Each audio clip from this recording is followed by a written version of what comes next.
बिस्मिल्लाहिर्रहमानिर्रहीम। अस्सलाम वालेकुम। परदेसी न्यूज़ के साथ मैं हूँ साजिद अली। उम्मीद है आप सब परदेसी भाई खैर खैरियत से होंगे।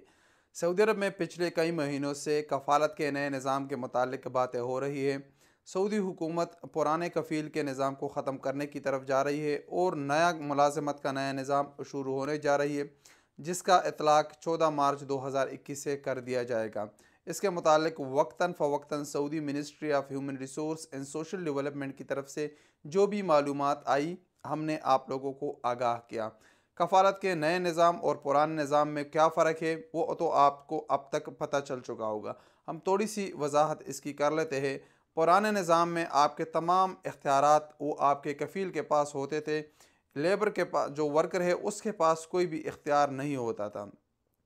अब नए निज़ाम में ऐसा नहीं है। नए निज़ाम थोड़ा सा उससे मुख्तलिफ है। मुख्तलिफ ये है कि वर्कर अपनी छुट्टी ख़ुद लगवा सकता है। वर्कर अगर एक जगह में खुश नहीं है, उसके साथ उसके कफ़ील या कंपनी के मामलात अच्छे नहीं है, तो वो जगह छोड़कर वो दूसरी जगह पर जा सकता है। अगर उसका एग्रीमेंट ख़त्म हो जाए तो वो दूसरी जगह पर तनाज़ुल भी कर सकता है।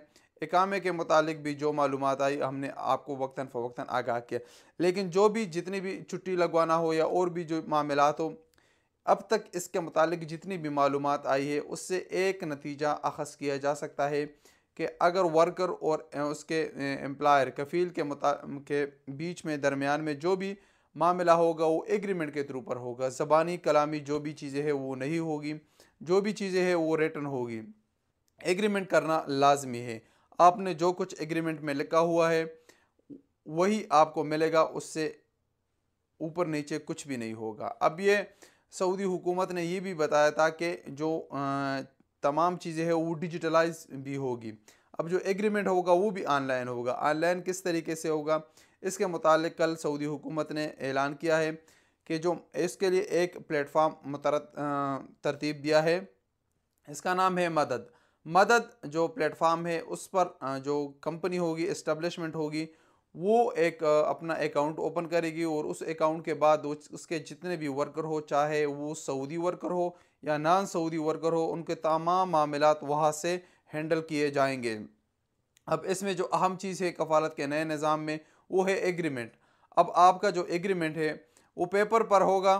पेपर पर जब आप लोग अभी नए एग्रीमेंट करोगे, उस पर अरबिक और इंग्लिश में दोनों साइडों पर लिखना ज़रूरी है, जिस तरह पहले होता था। अब आपने अगर जब आपकी कंपनी या आपका कफ़ील आपको नया एग्रीमेंट देगी तो वो एग्रीमेंट आप लोगों ने पूरा पढ़ना है।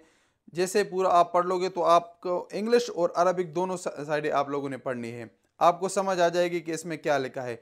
अगर आपको समझ नहीं आती तो आप उसको ट्रांसलेट करें। आजकल तो आपको किसी से पूछने की भी ज़रूरत नहीं है, आपके पास मोबाइल है, उसमें बहुत सारे ट्रांसलेटर है। वो ट्रांसलेटर आप ओपन करें, उसका एक पिक्चर ले ले, जो एग्रीमेंट होगा वो पूरा आपको ट्रांसलेट कर दिया जाएगा। चाहे उर्दू में हो चाहे इंग्लिश में हो, तो वो आपको ट्रांसलेट कर दिया जाएगा। अब आपने बिना ट्रांसलेट किए, बिना समझे, आपने अपने एग्रीमेंट को साइन नहीं करना है। अगर आप साइन कर लोगे बिना समझे तो आपको आगे पछतावा होगा, क्योंकि ये कफ़ालत का नया जो निज़ाम है ये अच्छा भी है, लेकिन इसमें खामियां भी बहुत ज़्यादा है। अब आपने अगर एक कंपनी के साथ काफ़ी ज़्यादा टाइम का 4 साल का 5 साल का एग्रीमेंट कर ले और बाद में वो आपको वो कंपनी पसंद नहीं है, तो आप उस कंपनी को छोड़कर नहीं जा सकते। अगर आप उसको छोड़ के जाओगे तो आपको जुर्माना अदा करना पड़ेगा। इसके साथ साथ आप, अगर आपने फ़ाइनल एग्ज़िट आपका लग गया और आपका कफ़ील राज़ी ना हो, तो फिर आप सऊदी अरब में भी वापस नहीं आ सकते। इसीलिए जब अभी आप एग्रीमेंट साइन करोगे तो बहुत एहतियात के साथ करें, ताकि आपको बाद में पछतावा ना हो। और मेरा आप लोगों के लिए एक मशवरा है कि आप 1 साल का एग्रीमेंट सिर्फ साइन करें, 1 साल से ज़्यादा एग्रीमेंट साइन ना करें। अगर बाद में आपने इसी कंपनी या कफ़ील के साथ कंटिन्यू करना हो तो आप उसके साथ नया एग्रीमेंट भी साइन कर सकते हो। अब जो एग्रीमेंट आपका साइन होगा उसके बाद वो आप अपने कफ़ील को दोगे। आपका कफ़ील जो मदद सिस्टम है उस पर वो एग्रीमेंट अपलोड करेगा। अपलोड करने के बाद जो वर्कर होगा उसको एक मैसेज चला जाएगा। उस मैसेज में आपके पास दो ऑप्शन होंगे कि आप इस जो एग्रीमेंट है उसको आप एक्सेप्ट करें या रिजेक्ट करें।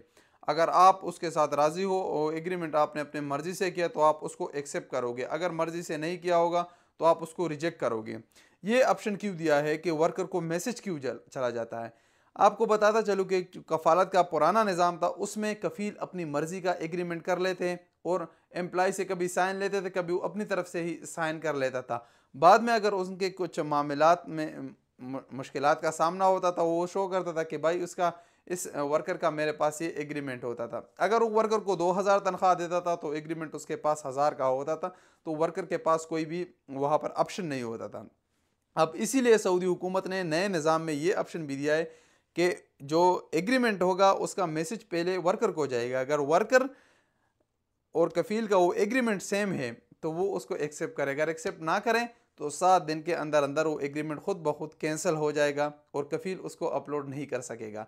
लेकिन यहाँ पर जो अहम चीज़ है वो है कि आपका एग्रीमेंट, अब आपने जो छुट्टी खुद लगवानी है, फाइनल एग्जिट लगवाना है, स्पॉन्सरशिप ट्रांसफ़र करना है या और भी जो चीज़ें हैं वो भी तमाम उसी एग्रीमेंट में दर्ज होगी, तो तब वही आपको मिलेगी। अगर आपके जो छुट्टी दर्ज है मसलन 1 महीना है 1 साल में और आप 1 साल में 5 महीने 4 महीने छुट्टी गुजारने का सोच रहे हैं, तो ऐसा नहीं होगा। आप वही 1 महीना सिर्फ 1 साल में गुजार सकते हो, इससे ज़्यादा छुट्टी नहीं। तो लिहाजा आप बहुत एहतियात करें कि कफ़ालत का नया निज़ाम किस तरीके जो एग्रीमेंट है वो कैसे आप साइन करोगे। ये अहम चीज़ जो सऊदी हुकूमत ने कल बताई है कि जो एग्रीमेंट है ये मेन चीज़ है। बस एग्रीमेंट अभी आप साइन करोगे तो वो आप लोगों ने उसमें एहतियात कर लेना है। तो ये एग्रीमेंट पूरा ये भी मदद जो सिस्टम है उसके थ्रू चलेगा। अब आपकी जो काम होगा उसमें वो भी मेंशन किया होगा कि आप क्या काम करोगे। मसलन आपका इकामे पर अभी जो महीना है वो या मेसन का है, तो आपका एग्रीमेंट भी मेसन का होना चाहिए। ये चीज़ें भी आप लोगों ने इसमें देखनी है। इंशाल्लाह एग्रीमेंट के मुतालिक आपको अभी मालूमात मिल गई कि एग्रीमेंट किस तरीके से होगा और इसमें क्या चीज़ें हमें देखनी चाहिए। इंशाल्लाह मिलेंगे एक नई वीडियो के साथ, तब तक के लिए इजाज़त दीजिए। अस्सलाम वालेकुम वरहमतुल्लाहि वबरकातुहू।